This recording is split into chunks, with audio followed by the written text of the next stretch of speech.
That really gave Na'Vi a huge boost. Dendi skyrockets on his farm. He's just picked up the Yules, and he's already sitting on 1,000 gold, and he's about to farm a stack at the Ancients. This is bad news for LGD. And still, LGD's neutrals are warded. They've either had vision or a direct ward block for almost 15 minutes straight, Gods.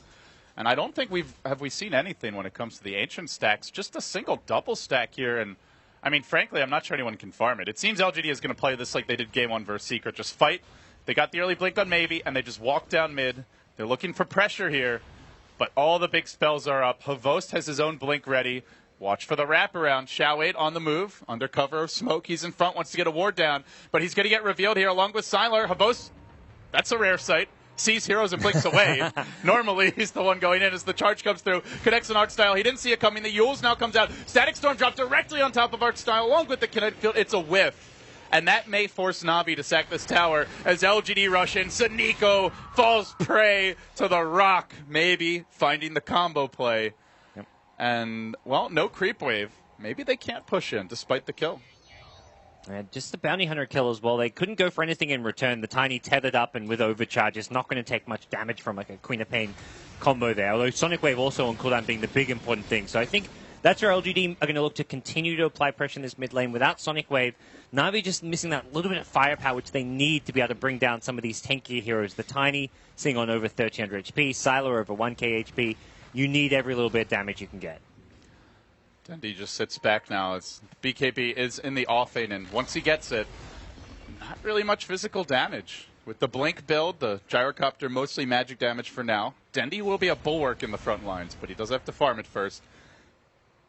And we still haven't seen the Na'Vi track gold really kick in. That is the worry for LGD. Even if the game is quite close now, one bad fight and suddenly it gets really bad. And there's a track onto a huge core hero, Sylar, glimpse, dunked, and chop, he's dead. That's a big kill, but maybe goes in anyway. Says, screw it, Dendi, the self-Yules plays again. Queen of Pain comes through, doesn't really do a whole hell of a lot as Dendi drops low. One more auto attack. They need a little more damage. They're not going to get it. Dendi walks away. Yao now stuck in the middle of Havost and his cleaver. A Requiem to keep them back. Shao8 with a quick TP away. Barely escaping with their lives. LGD.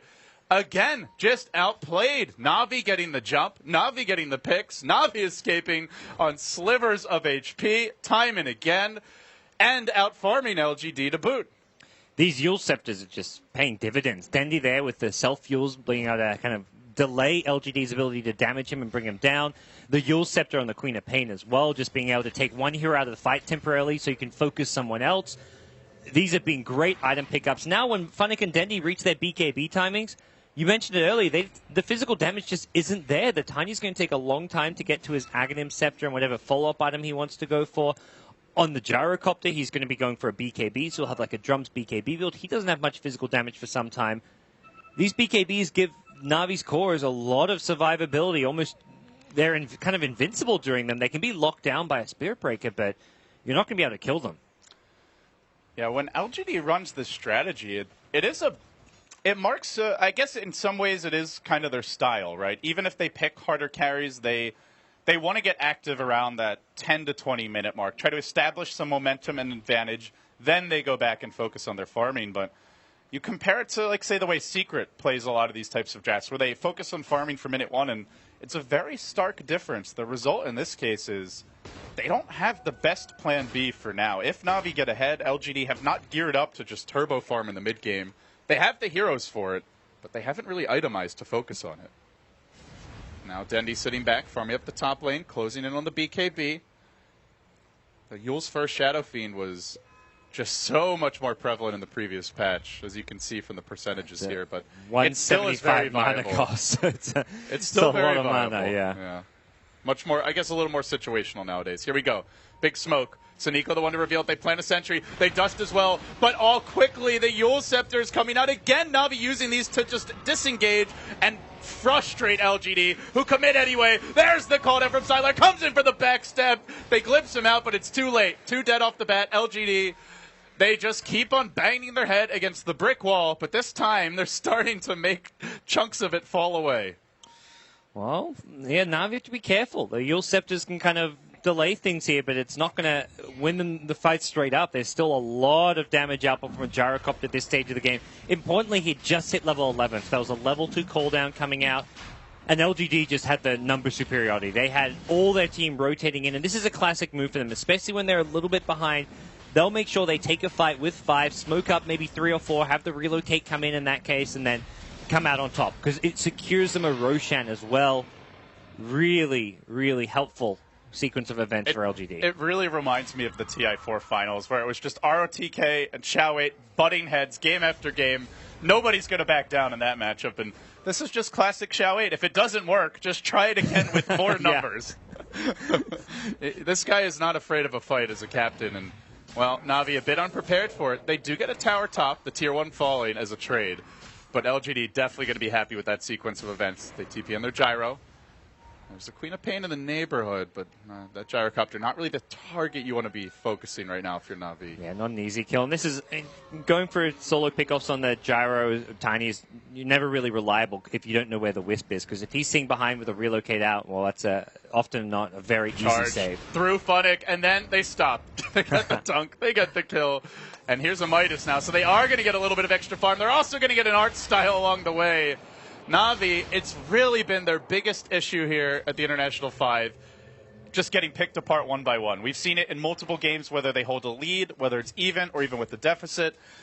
As amazing as their team fights can be, sometimes they get a little spread out. And Spirit Breaker, Wisp, Tiny, this is the kind of draft that can really punish any mispositioning. Yeah, you've got to make sure you maintain your composure and really have a clear plan. For Na'Vi, it doesn't feel like they're really grouping up as much as they should be. You look at what LGD have been doing, very methodical in the way that they're finding kills, grouping up when they need to, smoking as 3 with the Wisp plus Gyrocopter or Wisp plus Tiny not with them, because they can relocate in if there's a big fight. If the 3 heroes just find a single pick-off, then they don't relocate. They only do so if needed. For Na'Vi, they're kind of spread apart, too thin, and don't have that same ability to back one another up. Again, the charge, and again, it's on Suniko. More and more, they seem to be zeroing in on him. The dust coming out. They have another strike at the ready, and Maybe's here. Toss, jump, all kinds of weird lag spikes going on in the air. He does his acrobatics, but when he comes back down to earth, it's just a crumpled corpse of a body. They have the BKB on Dendi now, and this has to be the centerpiece of their fights moving forward. It really feels like Na'Vi need to play around this, need to use it to their advantage. They make a move on Sylar top. He's not the BKB carrier, but here comes the relocate, as you mentioned. Could be there momentarily if they want, and there it is. Oh, got the glimpse! No, he does comes back. Sylar left alone. Art Style will end up surviving this, and now they're going to be able to get the Wisp on the way back. Is there anything to tether to? Doesn't really look like it. Get ready for a call. It's going to be 2.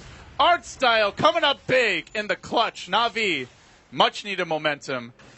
And most importantly, they're going to delay that gyrocopter BKB. Don't think he was able to purchase it before he went down in... Oh, no, he did. He got the BKB recipe. Well, that's good news for LGD. Still, Na'Vi, 2 kills to go in their way. That's a big play with that glimpse. I don't know how much of that is like slightly lucky timing, because they didn't have vision of the Wisp. Maybe he saw like the tether, and the millisecond you see that tether coming in, you just glimpse expecting the relocate out, but very clutch from Disruptor. That is a big kill to be getting on Sylar, who is kind of, I mean, we talk always about Sylar and Maybe, which is the real 1 position, but when they've done this Gyro Tiny, the Tiny's been more of the mid-game tempo controller, while the Sylar Gyrocopter tries to take more farm, but Sylar's not really keeping up too well. He's already had 5 deaths this game, and we're just 23 minutes in. Yeah, it almost feels like they're... You know, it would be easier if one was just, okay, you're the designated farmer, you focus on stacking Ancients, you focus on farming up your jungle camps. Speaking of which... We should take a look at the Dire Woods here as there's a charge in. We'll have to hold that thought. Going right through Suniko. He's going to bash him on the way. Does he stop for the dust? No, he just keeps on going. Funnick throwing out the Yule Scepter there. And now a Static Storm. Can they glimpse him back in? You betcha. Dendi waiting with the raises. And Yao's YOLO dive starting to get punished here as he continues to just go in deep on his own. Yeah, and that's what they need to do. At least it's, for LGD, they're thinking, okay, it's just Yao. It's not Maybe, who's had a big kill streak to his name. He's 4-1-7 and getting close to the Aghanim Scepter. And that's where the Tiny's kind of pulled ahead, at least a little bit ahead of the Gyrocopter as far as where the farm priority is going, because Maybe's just been so successful in his rotations and ganks. Sylar, a few just kind of overextensions. There was the bottom tier 1 tower where he gets a kill on Disruptor, then ends up under the tier 1 and pays for it with his life. So it just doesn't feel like Sylar is that comfortable when he's forced to play this aggressive style, go for kills as much as maybe is. Oh, there's your BKB from Dendy. Maybe starting to take a lot of damage here. There is a Yule Scepter, but with the Aegis, not the hair that you want to commit on too much, and the Tiny gets Yule so that he can't actually cancel the Requiem. He's kept out of the fight. Now Funnick on the run, but he's being charged. What do you know? 5 heroes again, chasing after Na'Vi, hunting them everywhere they go, and Yao will complete it, clinches the kill, and gets a lot of gold there, 664. It's very rare that we don't see just a big clump of LGD heroes balling across the map as a squad. I mean, they have so much mobility. They can just do it and then go right back to farming. Well, that's the great thing as well about the Spirit Breaker pick, is it just gives them that hero that can be just omnipresent on the map. You need him there, well, or you kind of play around wherever he's charging, which was exactly the case there with the Tiny already in the bottom lane, the relocate coming in as well. And another charge mid lane. Again, this time on Archstyle, is he going to see it in time for the glimpse? No, he had his eyes forward. Denny is there with the Yules, ready to go, but now maybe rotates in. He's able to get off the toss-up on Denny. I think the BKB is still cooling down from the earlier fight. Bottom, he won't be able to use it. 3 dead for Na'Vi. LGD storm down the middle lane. They've got eyes on a tier 2 and maybe more, and all of a sudden, what do you know? Maybe he's got an Ags, and LGD put themselves firmly in the driver's seat. Yeah, you've got to be really careful this part, because this is where a lost team fight leads to quick towers for LGD with an Ags Tiny coming up. So Na'Vi up until now had the overall net worth advantage, but this is going to even things up with the tier 2 tower. So Na'Vi just going to have to make sure that they can kind of fine-tune some of the fights that they are playing around. They've still got a lot of potential with this farm Queen of Pain. About to hit BKB. Dendy already sitting on BKB and Blink Dagger. Their team fight for Na'Vi is very scary. You lead with an Axe Call. You have a Static Storm follow-up, 2 BKB cores. We just haven't seen those Havost initiations this game. He's sitting 1, 2, and 6. But honestly, I feel like a lot of those assists